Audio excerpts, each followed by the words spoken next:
زه ولاړ ما دا وخت تورخم سره نږدې د کرخې نه دې طرف ته د تګ راتګ د لارې نه دې خوا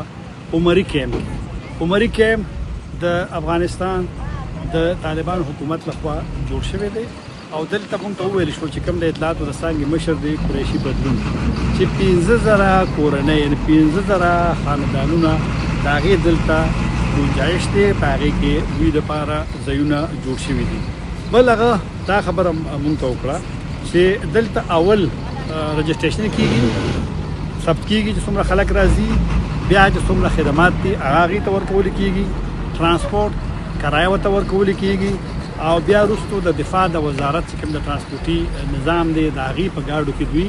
خپلو ځایونو ته لیږل کېږي. دا راته هم وویل شول چې هر خاندان ته دوی 10,000 افغانۍ ورکوي او دا پیسې دې کې ترانسپورټ ورته جدا هم پیسې هغې ته ورکول کېږي. دویم دا چې بیا کوم د UNHCR د هغې خپل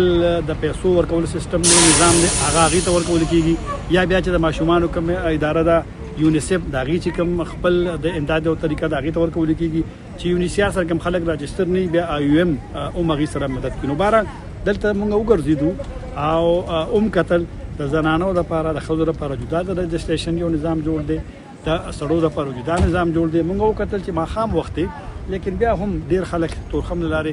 افغانستان ته داخليږي او هم زیات دې کیمپ ته راځي او دلته موږ د دې خدماتو والا نظام وکتل نو تر ډېر حده پورې داسې ښکاري چې د دوی هغه انتظامات چې دي د خدماتو